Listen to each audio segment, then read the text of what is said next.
at these videos coming out of places like Chicago, it makes me incredibly nervous that we're about to see people in law enforcement, people in uniform military get nervous, get stressed, shoot at American civilians. It is a very, very stressful situation for these law enforcement and for the communities on the ground. So it was basically a warning to say, like, if you're asked to do something, particularly against American citizens. But the rhetoric against law enforcement, against our National Guardsmen, it's got to be toned down. And again, without jumping too far ahead, the motive in this, I do not think it is a coincidence that it is happening at a time when, maybe not as many people were at work today. A lot of people started taking off for the Thanksgiving vacation. The timing when an individual does this, my guess is that it was very well planned out into how and when they were going to carry out this assault. So less than 24 hours before Thanksgiving, it does appear that tragedy has unfortunately struck in Washington, D.C. after at least 2 West Virginia National Guard members were shot within blocks of the White House. Now, their current status is unknown. It was initially reported they had died. That has since been walked back. Obviously, let's all pray for them regardless.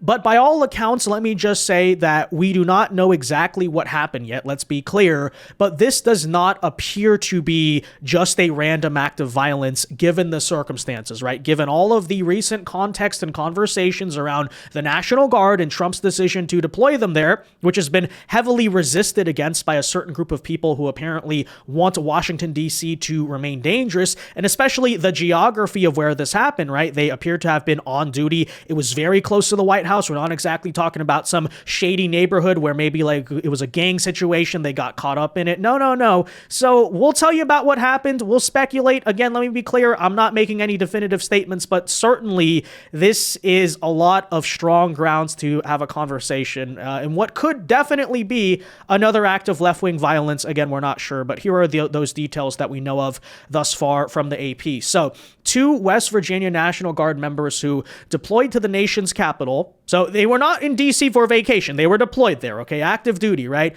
were shot Wednesday just blocks from the White House in a brazen act of violence. Now, the West Virginia governor initially said that the troops had died, but later walked back the statement to say his office was receiving conflicting reports about their condition. So certainly let's all pray there. The governor's office did not immediately respond to questions about the attack and the condition of the troops.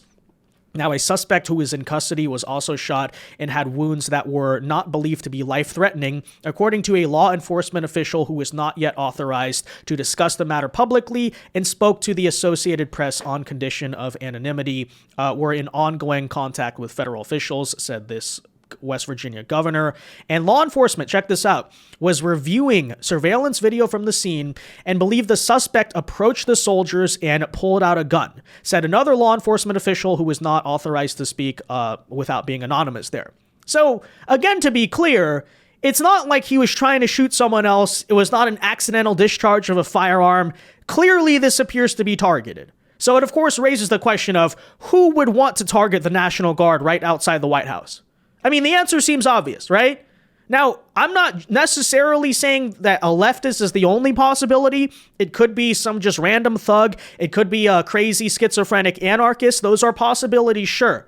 But the central conclusion still ought to be, let's not forget, Democrats just spent several months telling us the National Guard deployment was bad. They were demonizing the decision. But on top of that, it was based on the central premise here that D.C. is completely safe, right? There's no need for the National Guard. And here you have some crazy guy shooting National Guard right outside the White House. Clearly, to me, that doesn't seem like a very safe city, does it? Right? So just keep that in mind. And then, of course, they've also said, oh, the National Guard are just cleaning up the trash, as if that's a bad thing. Basically, though, trying to argue there's no public safety reason for them to be there. Oh, how stupid they look now, right? After some crazy lunatic just shot at them. Anyways, at least one of the soldiers exchanged gunfire with the shooter, the official said. So this further seems to indicate to me, right, that they were actively on patrol. You know, they were not just off duty, going to take a break, going just walking around the Capitol, and then some guy shot like random people. They appear to be in uniform and were carrying their guns, it would seem, right? And they were approached by this gunman. Investigators were trying to determine the gunman's motive, including whether the suspect was targeting the troops for any specific reason, the official said. Well, seems to me that, he at least had some reason to want to take out the National Guard, right? And check this out as well. The shooting happened roughly 2 blocks northwest of the White House, extremely close to the White House. That's why I say I don't think this was a gang activity, right? If it happened in Anacostia, then maybe you could say it was just people got caught up in crossfire from, just crazy violence in general. I don't think that's the case. You don't normally see shootings that close to the White House, unless it's a targeted act of political violence most often. But anyways, there you essentially have those details. Now, again, we don't know the full story here, but I would just like to point out this is coming, again, not just several months after the Democrats demonized this decision, but even specifically a few days after. You might remember Democrats made this video trying to encourage the military to disobey the orders of President Trump, which is pretty blatant sedition, if you ask me. But anyone remember? We want to speak directly to members of the military And the intelligence community. who take risks each day to keep Americans safe. We know you are under enormous stress and pressure right now. Americans trust their military. But that trust is at risk. This administration is pitting our uniformed military And intelligence community professionals. Against American citizens. like us. You all swore an oath. To protect and defend this Constitution. Right now, the threats to our Constitution aren't just coming from abroad, but from right here at home. Our laws are clear. You can refuse illegal orders. You can refuse illegal orders. You must refuse illegal orders. No one has to carry out orders that violate the law. Or our Constitution. We know this is hard. And that it's a difficult time to be a public servant. But whether you're serving in the CIA, The Army, our Navy, The Air Force. Your vigilance is critical. and know that we have your back. because now, more than ever, The American people need you. We need you to stand up for our laws. our Constitution, And who we are as Americans. Don't give up. don't give up. Don't give up. Don't give up the ship. Now, it's very obvious there what the Democrat politicians are trying to call for, especially given that they argue every single order that Trump gives is illegal, right? So refuse illegal because it's actually illegal, or it's illegal according to the Democrat definition of it. In other words, they're basically calling for the military to just have an insurrection against the commander-in-chief. But of course, Alyssa Slotkin was pressed on this on CNN. She tried to argue that, oh, well, I can't name any specific orders that President Trump gave that were illegal. Oh, so what's the point of this video then? Oh, we were just trying to raise awareness that people can refuse illegal orders. Yeah, again, you're playing so stupid. You know exactly what you were trying to do here. Of course, starting off the video by claiming, largely based on the context of this National Guard situation, I'd have to imagine, right, that, you know, uniformed military is being weaponized against American citizens. That's the very talking point.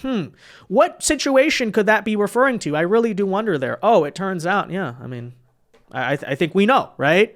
So anyways, if it was still unclear, though, here you just had someone on CNN a couple days ago who is a former acting vice chief of the National Guard Bureau, right? So former, government National Guard official, the Democrat talking head himself. If it was unclear what the Democrats were trying to say, here he is speaking on their behalf, trying to compare the U.S. military under Trump to the 1930s Germans, aka the Nazis, right? Actually, what the president is doing through the Secretary of Defense is creating units, official military units, to, quite frankly, watch the American people.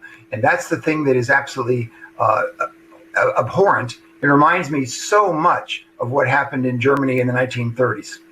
Oh, yeah, but totally I believe these Democrat senators when they claim that they didn't mean anything nefarious or bad when they got together and made that video. Yeah, give me a freaking break. We all know exactly what they were trying to do, okay? And this is the stochastic terrorism we so often point out, which is, frankly, I truly believe that Democrat politicians know their voter base. They understand who those people are. They understand how that video is going to be interpreted. And as we see so often in all the cases of political violence I bring up, right? The Democrats can get together and say, oh, we vaguely condemn violence, but oh, what if it turns out here that it was actually perpetrated by a leftist who was radicalized by your very rhetoric? Are you going to take accountability? No, they never do it, right? When it comes to Antifa, for instance, they just say that, well, Antifa just means anti-fascist. Antifa doesn't exist. They play all these games. Absolutely, they know Antifa exists. Absolutely, a simple Google search will show you that it's a militant communist organization that's been committing violence on the streets of America for close to a decade, if not longer by now. But this is the whole point. They get to sit there and play really dumb. What do you think as a lawyer What do you think the consequences should be for people who are abiding by following these steps from the commander-in-chief when they seem to be complete overreaches of power? They're following unlawful commands from Donald Trump. And if you're committing offenses and your defense is going to be, I was just following orders. You know, that didn't work out so well at Nuremberg. It certainly didn't work out so well for Lieutenant Calley when he, engaged in mass murder, the My Lai massacre.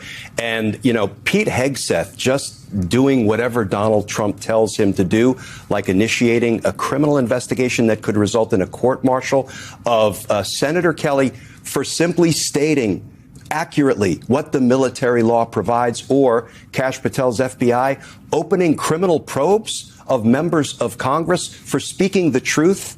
That is something that will someday, when the rule of law comes back into the light of day, will have to be tackled. They'll have to be held accountable for those abuses. So again, I say, to be clear, we do not know the exact motive of this shooter.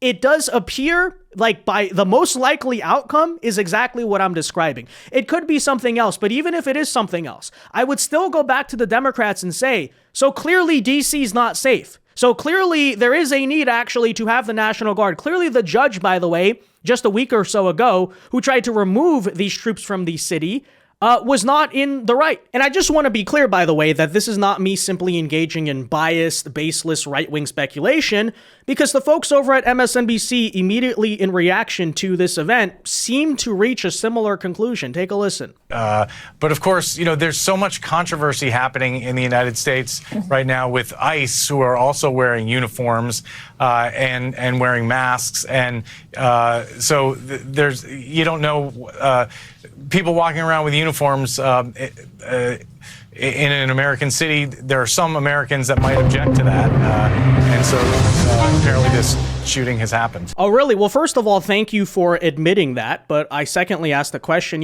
what kind of Americans would object to that? By the way, this is Washington, D.C., and this is the capital area of Washington, D.C. So it's not unusual, even on pre-Trump, to see National Guard, Secret Service, uniformed men everywhere. It's the United States Capitol. But only when would it become an issue?